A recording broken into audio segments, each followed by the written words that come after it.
haddana waxay diidayaan ani iyo adiga inaan is joogno oo aan isda daawano. waayo haddaa isda daawano jacaylkaa sii kordhaya. Assalaamu calaykum waraxmatullaahi tacaala wabarakaatuh. My family meel baa joogtaan, waxaa idin leeyahay habeen wanaagsan oo qurux badan. aniga habeenka kursiga soo fariistaa, adiga haddii Soomaali ay ku tahay maalin wanaagsan oo qurux badan.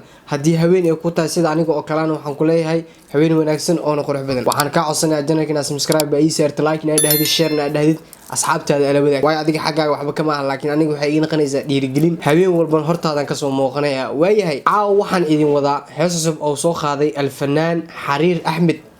legend nin weyn waa ninkaas, kabtiisa lama gashan karo. maleynayaa heesahan Xariir aan ku arkay waa heestii ugu horeysay 2 daqiiqo ama 3 daqiiqo socota.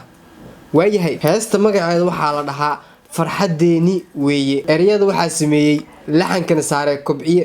waayo caawa waqti ay ugu socdo meel dheer ayaan rabaa inaan gaaro. waayahay music waxaa garaacay Buruug Tagawey. waayahay inoo bilaabo videoga.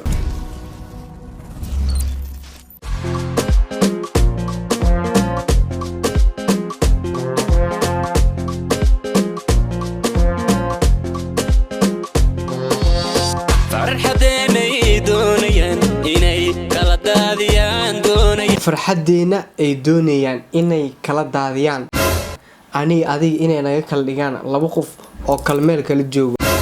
maba noo ogolaba ani adina isla joogno. way oo waxay diidayaan inaan istadaawanay diidayaan, oo haddana waxay diidayaan ani iyo adiga inaan is joogno oo aan isda daawano. waayo haddaa isda daawano jacaylkaa sii kordhayo, dadkana way ka soo horjeedaan. heestana waa hees amaan la iska dheh ku soco. farxadeenay doonayaan inay kala daadiyaan doonayaan, oo waxay diidayaan inaan istadaawanay diidayaan. hadda waxay doonayaan inaan oo kala marno istahinay doonayaan. hadda waxay doonayaan ani iyo adiga inaan isdaba marno, meel walba ani ay isla joogno. iyaga wayba dhibta waxay rabaan adiga kaliya inaad u socotid, anigana kaliya inaan u socdo, laakiin aniga kama yeelayo. ku soco. hadda waxay doonayaan inaan oo kala marno istahinay doonayaan.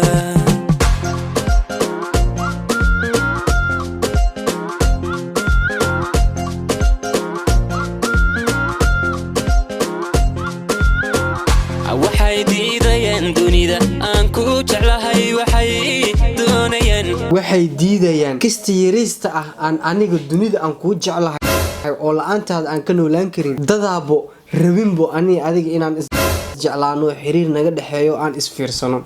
waayo way jiraan labada qof is jecel qof inuu u dhaxeeyo.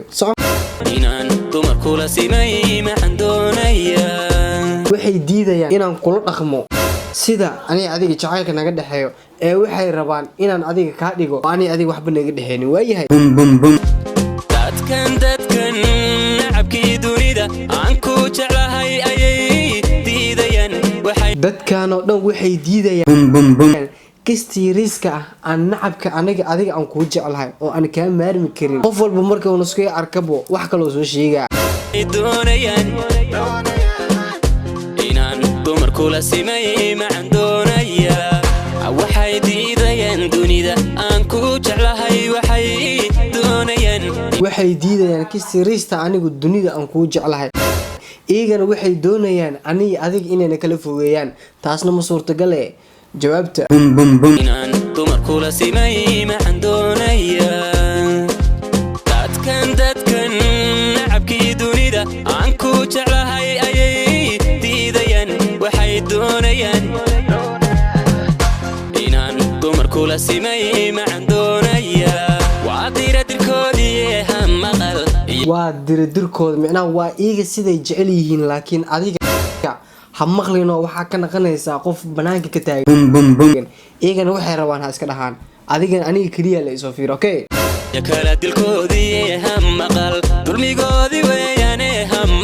ha maqlin aniga adiga inay iska diraan oo wax dhexdeena ay ka shidaanay rabaan dib, laakiin adiga waxaasoo dhan ha ka maqlin. ani lay dhegeyso kaliya. ku soco.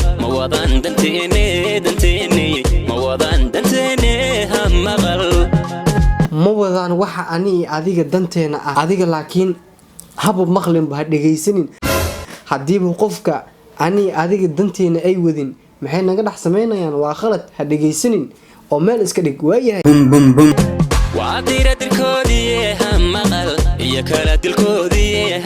waa dirdiroolayaasheeda ha maqlin kala dirkeena waaye haba dhegaysaninba ku soco dulmigoodii weeyaane ha maqal ma wadan danteene ma wadan danteene ha maqal